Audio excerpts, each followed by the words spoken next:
Hi everyone, happy holidays. This is Angela from Cake Angel, and today I'm going to show you how to make my favourite Christmas Yule log, which is also known as a Buche de Noel. To start with, we're going to use 4 ingredients for this. We're using 6 eggs, some vanilla bean paste, cocoa powder and sugar. First thing we're going to do is separate our eggs, as we need to have the yolks and the eggs whites separate for the 2 parts of the cake that we're going to make. And you'll notice from the ingredients that there is no flour in this cake at all. It's a really nice and light sponge, really easy to make as well, and you are going to be using 2 different mixers for this. So if you have a hand mixer and a stand mixer, it's going to be really useful to make this recipe. So you can see I'm just going ahead now, I'm separating my eggs. Lots of different ways you can do this. You can either use the method where you sort of move the egg back and forth between the shells to let the egg white drip through into the bowl, as you can see here. Or you can also use the method where you hold it in your hand, so you crack the egg into your hand and let the egg white fall through your fingertips. And that one's quite a slimy method, but it does work really well too. You just obviously have to be very careful that you don't break the yolk. We don't want any yolk into the egg whites at all. It doesn't matter so much if you have a little bit of egg white left in with the yolks, but if you accidentally got any yolk into the egg whites, you'd have to start again. So I'm just going to get this sped up while I break the rest of them. So there's our 2 bowls, egg whites on the left, egg yolks on the right. I'm just going to clean my counter. Next thing we're going to do, I'm going to use my stand mixer for this. We're going to whisk up those egg whites until they are nice and firm and they have a stiff peak. And I'm going to use the whisk attachment for my mixer. I'm going to put this on a 3 or 4 speed, so depending on what type of mixer you have, you want it to be a little faster than stir, but not really fast. This can actually whisk together quite slowly, and the good thing with this is whilst this is whisking, we can go ahead and we can start working on the rest of the elements of this cake. So the next thing we're going to do, I'm going to weigh out 50 grams of sugar. This is caster sugar or granulated, whichever you have, depending on where you live, is absolutely fine. And this 50 grams is going to get added to our egg white once it's been whipped up. So we're going to get that weighed out and then we'll just pop it to one side.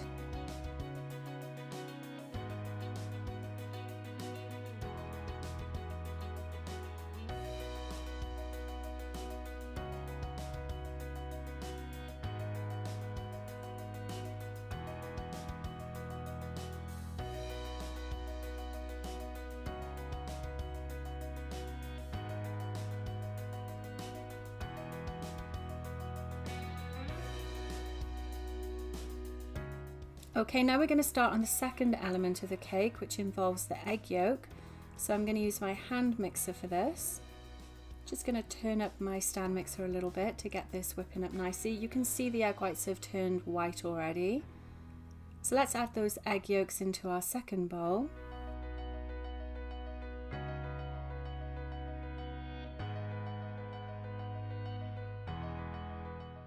And to this we're going to add 100 grams of sugar.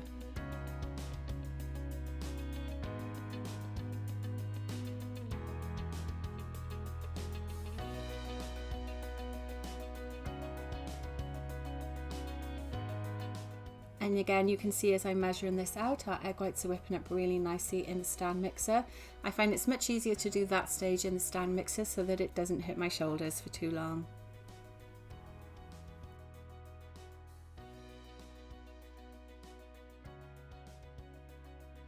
Okay, there we have our 100 grams. So for this stage now, we're going to use the hand mixer and whisk these together.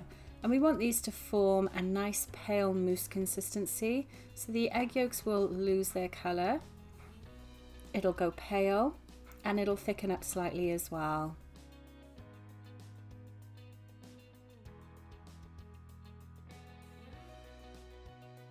So I generally start on a slow speed to begin with, and once everything starts to combine, I'll turn the speed up. Again, if you take a quick look at our egg whites on the right as well, you can see they're increasing in volume, so they're almost ready as well. This is definitely a multitasking recipe. So let's get that hand mixer turned up now. You can see the paleness is coming. The yolks are starting to lose their colour slightly and they're starting to thicken up as well. We still need to go a little bit more with those.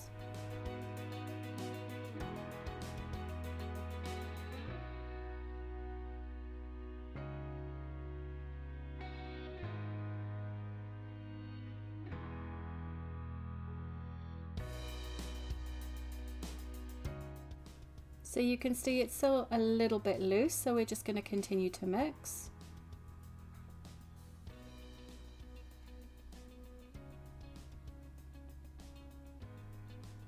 But it's got a really nice pale colour already, so we're almost there.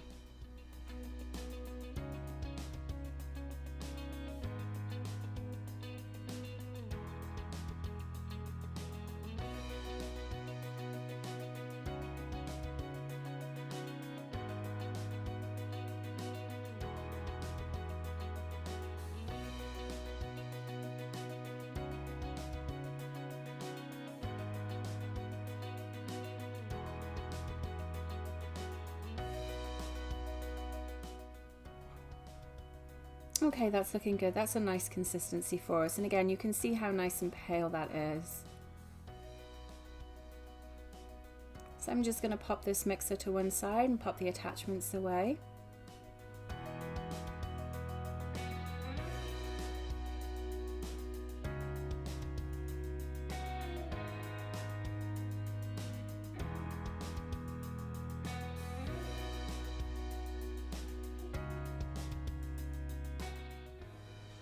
The next thing we're going to do is have a look at our egg whites. So you can see that's holding a nice peak for us now, so that's the perfect consistency as well. So to that I'm now going to add my 50 grams of sugar that we weighed out earlier. And we're just going to have that mix until it's combined.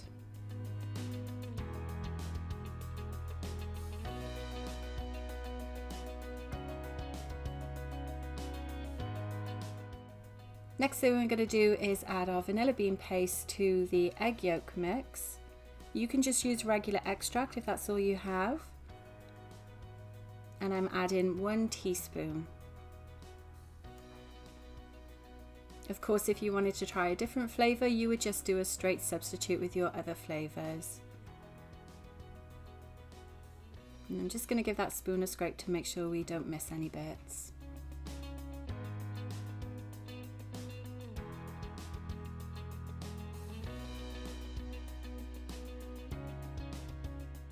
Okay, our egg white is nice and combined with the sugar.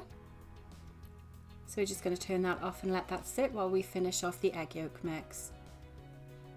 Last thing we need to do to this is add 50 grams of cocoa powder. And the reason I use cocoa powder over chocolate is that it gives a much nicer consistency. It keeps the sponge nice and light as well. Gives it a great colour too. And I like to use the high quality Dutch processed cocoa, but anything that you can find will work for this recipe. And again, we're using 50 grams.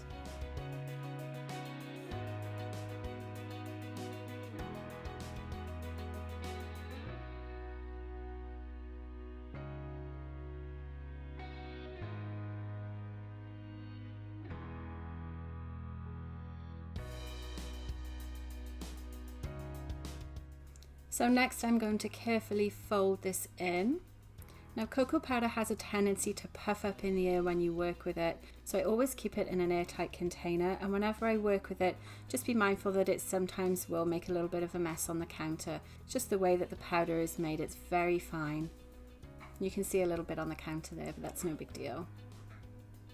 So it folds together really, really nicely. It smells great as well. I wish you guys could smell this.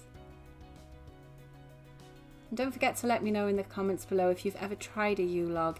This is also known as a Swiss roll as well in the UK. There's lots of different names for this type of dessert, and it's always one of my favourites to make at this time of year.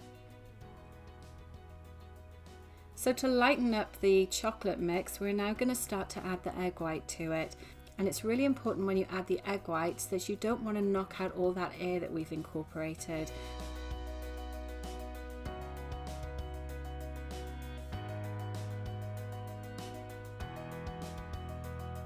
So you can see how light and fluffy it is. I'm going to take about a third of it and then fold it in. Straight away you'll see that it will lighten up the colour a little bit. And by folding instead of stirring, again, we're keeping all that air in.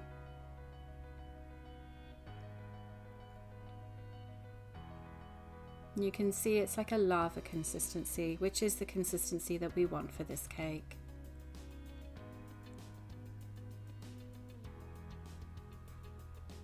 So we're going to start to add the rest of it, and we're going to just do a little bit at a time. And this is to make sure that we're not knocking out too much air. If you dump all of it in at this stage, you're more likely to knock out the air. That'll actually lead to a flatter cake when it bakes. We want this to stay nice and light and fluffy. So just folding that in again. If you have a silicone spatula like the one I'm using, it's much easier to do that.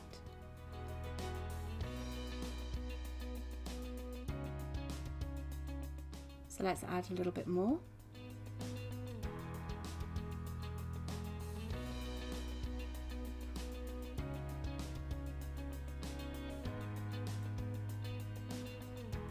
Again, we're folding, not mixing. You can see it keeps that really nice lava consistency. And then we're just going to add the rest of the egg white.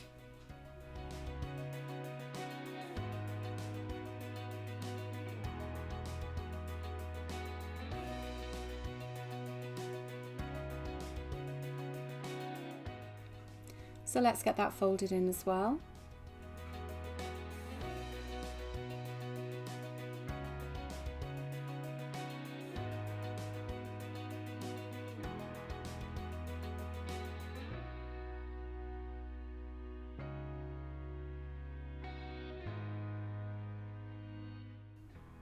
You can see again it's got that really nice runny consistency. Perfect. Okay, we're going to move everything aside. We're ready to get our baking tray set up for this. So let's go ahead and line our baking tray. I don't need to worry about greasing it. There's enough batter that it will actually hold it in place for us. And when you are cutting your parchment paper, make sure you've got excess for this. We want to have a little bit of an overhang on each side, which will help us when we eventually roll the cake up after it's baked. So I'm just going to go along and mark out the edges. You can see that I'm just kind of folding the parchment in. This will be our guide so we know exactly how far the cake batter can be spread. So let's do the same on the other side.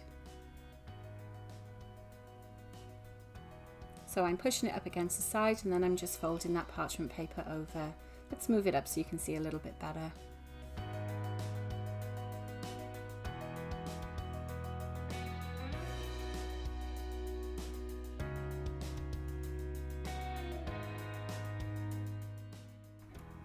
Okay, that's great. So the next thing then, we're just going to go ahead, we're going to spread our batter in the pan. Make sure you get all of it out of the bowl. Initially it will look as though you don't have enough, but you'll be surprised, this actually goes a fairly long way. And the cake itself doesn't need to be too deep when it bakes. So it's just a couple of centimeters tall.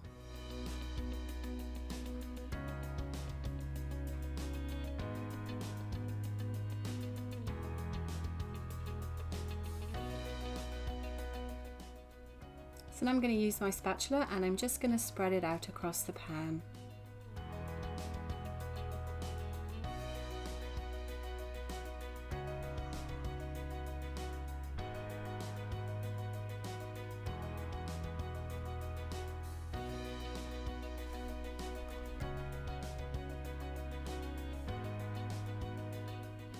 You want to make sure you get it all in the corners as well, but we will be trimming those once the cake is cooled.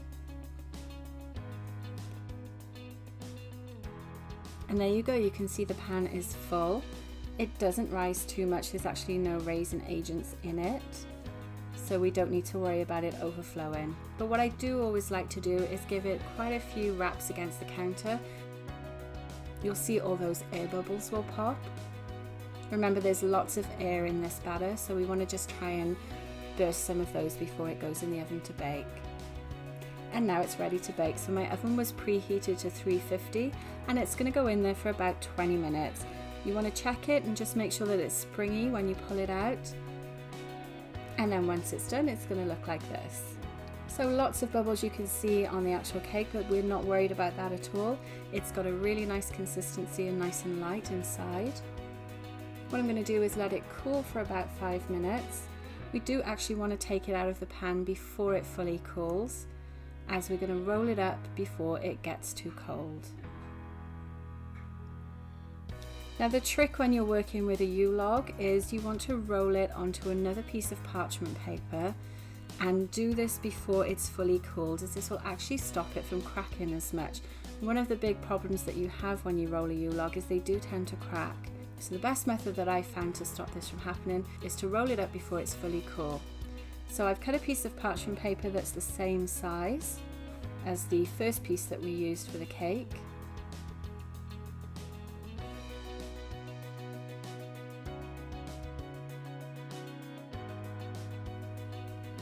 And let's move it to the side.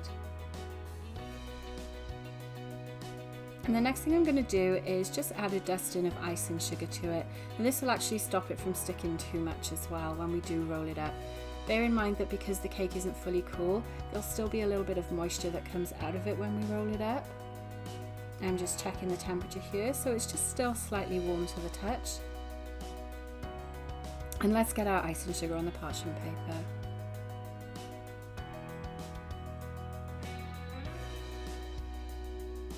I'm just going to spread it out. You don't need to worry if it isn't fully covered. You're just having a light dusting on the parchment paper.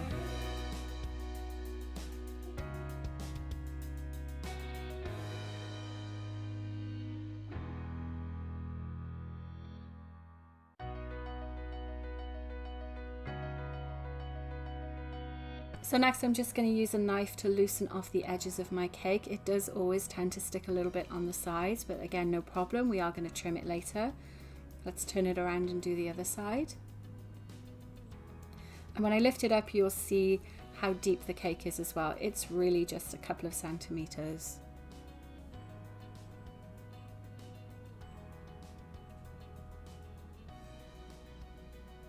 And it's nice and light as well, so you just want to make sure you're careful with this when you flip it over.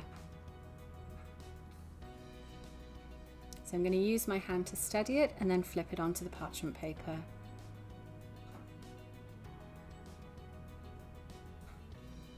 And there we go.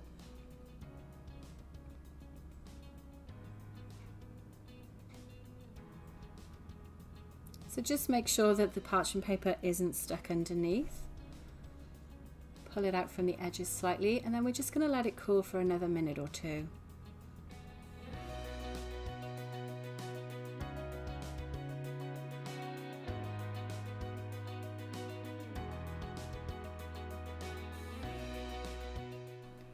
So I'm just going to give it a quick flip over here just to check the other side of it. This step isn't necessary. I was just curious and wanted to make sure that it hadn't stuck. So again, you don't need to do this step if you don't want to.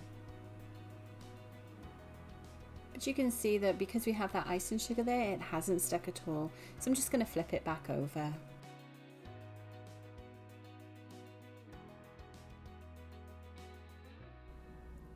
Okay, now it's cooled down, we're going to start to peel off the paper from the back of the cake.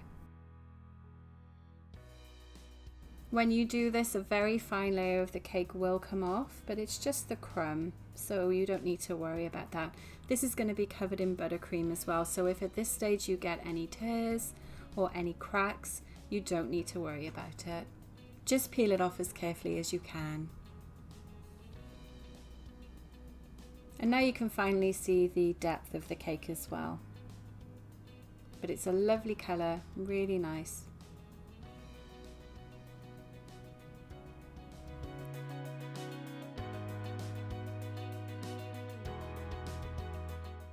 Okay, so this is the bit that most people stress over when they're making a Yule log or a Buche de Noel, and that's actually rolling it up. So the easy way I like to do this is that you actually roll it with the parchment inside of it.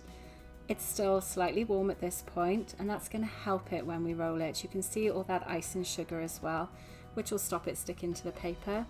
And then I'm going to leave it for a few more minutes for it to cool down completely. And I'm just going to clean up my counter while I do that and get my buttercreams.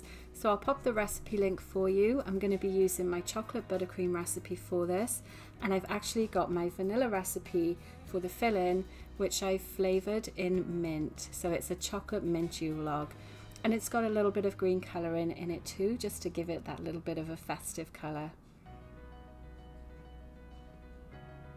Okay, so my Yule log is ready to unroll. I'm just going to carefully do that. And you'll see, because we already rolled it, it will actually remember that shape, which is great for us because that's going to help us once we want to roll it properly.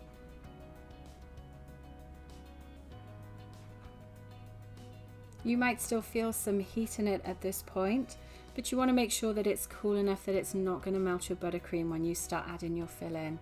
So I'm just going to put some piles of buttercream on, then we're going to spatula it to fill it nicely. And you want a nice even layer for your buttercream so that it rolls up nicely again.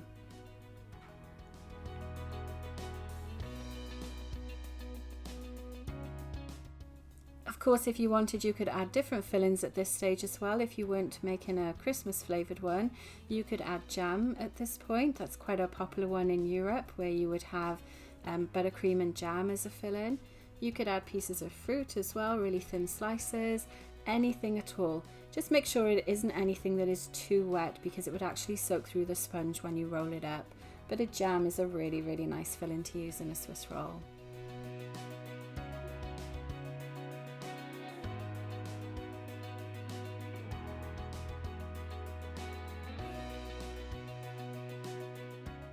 Now before I go any further, I'm actually just going to trim off those edges that stuck to the cake pan.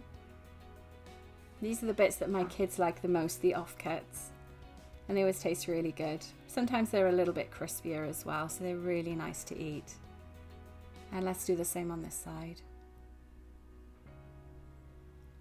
Oops, you can see I cut it a little bit too much there, so it's split the cake a little bit.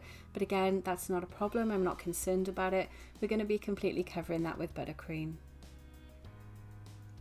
So that's given us a really nice shape now. We've got our nice sharp edges, which will look nicer when we roll up the cake. Let's finish off with our fill-in.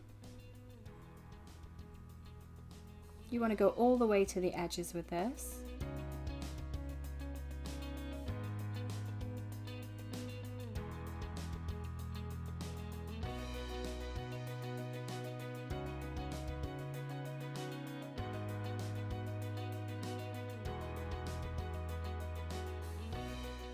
And I think the green buttercream looks so good against the chocolate sponge as well. Don't forget to let me know in the comments if you've tried this cake before and what flavours you've had. The sponge is really nice if you do a vanilla sponge instead of chocolate, and I really like that with the strawberry jam inside.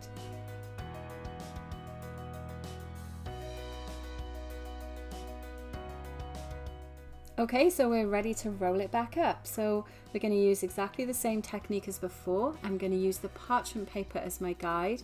I'm going to make sure that I push that first edge down, as that'll set the tone for the roll and make it so much easier. We're going to use the paper, as I said, as the guide for this. And because we dusted it with ice and sugar, it's going to come off nice and easily. So once you've got that first roll really tight, you just want to push it and pull the parchment paper. You can see that's coming together really nicely. When you get to the end, I usually just pick it up. You can flip it over as well if you want to. Let's have a look.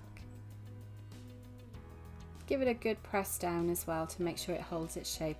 And you can see we have our perfect Yule log. You have a nice amount of filling as well with a nice spiral. And this is ready to be coated. Now there's lots of options that you could have for this. First thing I'm going to do though is cut it. So I usually like to make a Yule log that's got a side branch coming off of it. So I'll cut one piece off and I'm going to pop it on my Lazy Susan for serving. And to make sure that it doesn't slide off, I'm just going to add a little run of buttercream on it to hold it in place.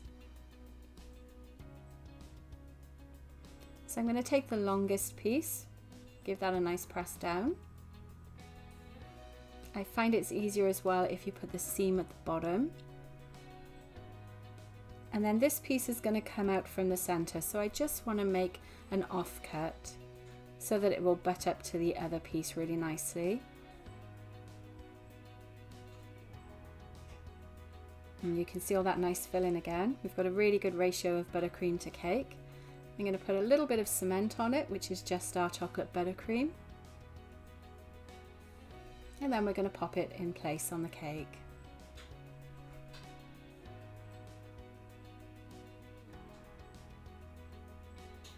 Okay, give everything a press down.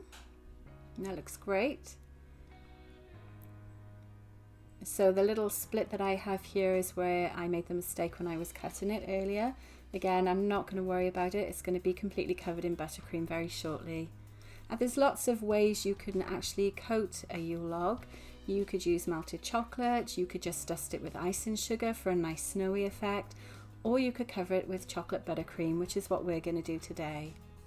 So for my chocolate buttercream, I'm using a medium consistency for this. It needs to be on the softer side so that it will actually spread really nicely. You will find sometimes that it'll pull up some of the pieces of the cake because the cake is very soft itself. Just make sure that your buttercream is nice and soft. Give it a good stir before you start to apply it to the cake. And then I'm just going to go ahead and start to add it. And this is just like icing any cake, so you always want to make sure that you've got more on your spatula so that you're not going to drag too much of the cake crumb away. And every time you go back to take more from your bowl of buttercream, just make sure you wipe off your spatula first. Now, because we're using chocolate buttercream with chocolate cake, it doesn't really matter if you do get some crumbs in it, but the ideal is that you don't see any. And you can see I'm just spreading it back and forth. I'm using a tapered spatula for this because I find it just gives me a better finish. But we will be texturing it as well. I'm going to show you a really neat way to texture it to make it look even more realistic.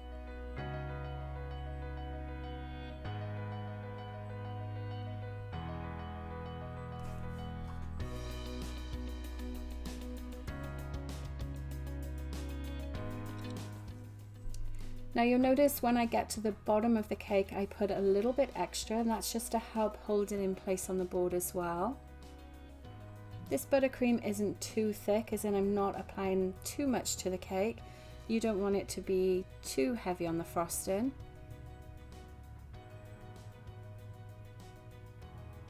And then when you get to the edges, you want to coat those as well, and I find it's easier just to kind of spread those back and forth. So we're going to use exactly the same process to cover the rest of the cake, so let's go ahead and get this sped up.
Okay, so we're almost done. I'm just going to fill in this little bit in the center where the two pieces join.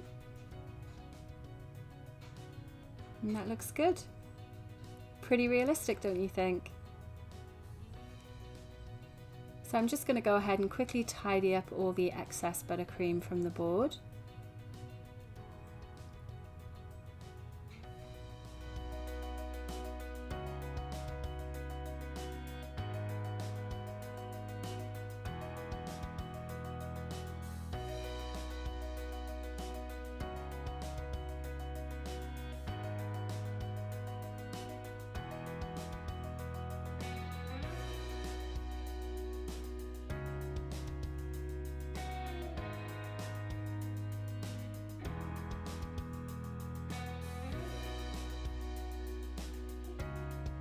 The nice thing about decorating it this way as well is that it's actually a surprise for people with the fill-in. If they haven't seen you fill it, they wouldn't know what flavour we're going to use, so it's a nice surprise.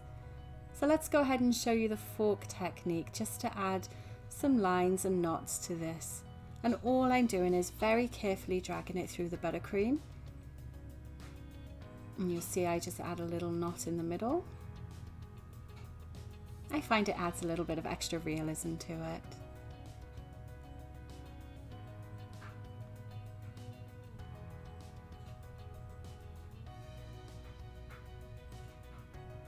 And let's do the same on the second piece.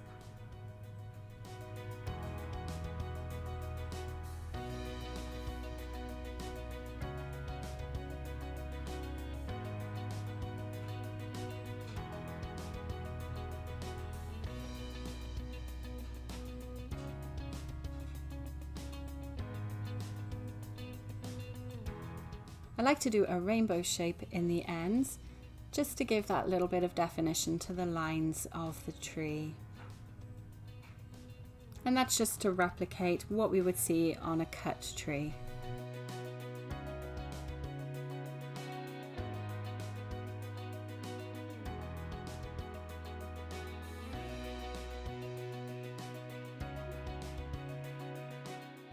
And there we go. Let me know in the comments if you prefer it with a clean covering or if you like this technique. I think I prefer this technique a little bit better, just adds that extra bit of realism. And then we're going to add a couple of little finishing touches just to make it even more festive. So these are some cookies that I've made earlier. They're just little vanilla sugar cookies in the shape of holly that I've decorated with some green royal icing, and I'm going to make some red berries out of marshmallow fondant. So I'll pop the link for my marshmallow fondant up the top, so if you're interested in making that, this is really easy to make and they taste great too. Just going to take little pieces and then roll them up into a ball in my hand. And I'm going to make 3 for each of the pairs of holly.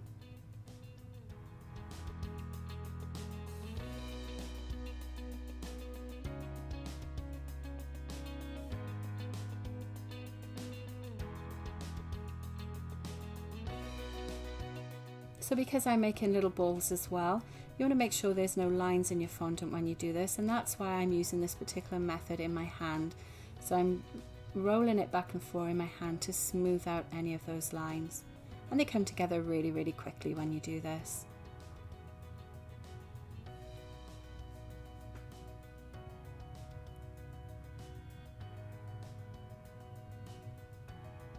Okay, perfect. That's our 6 berries made really quick. Next thing we're going to do is just pop everything on the cake, and because the buttercream is still fresh and soft, we don't need to add anything to stick them on. Then I'm just going to take 3 berries and pop those in place as well. And I think that extra bit of colour really pops on the cake. It's really festive.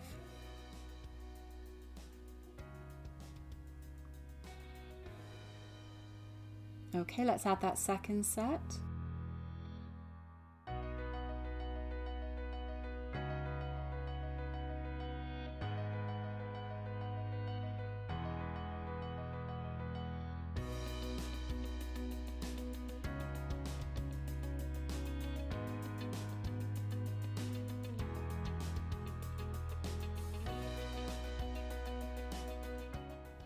So what do you think? I think that looks great so far. We're just going to add one more thing that's going to make it even more festive. And let's add a little bit of snow. So I've just got a small sieve and some icing sugar, and I'm just going to tap it over the top to give the effect of snow. Doesn't that look so much more Christmassy?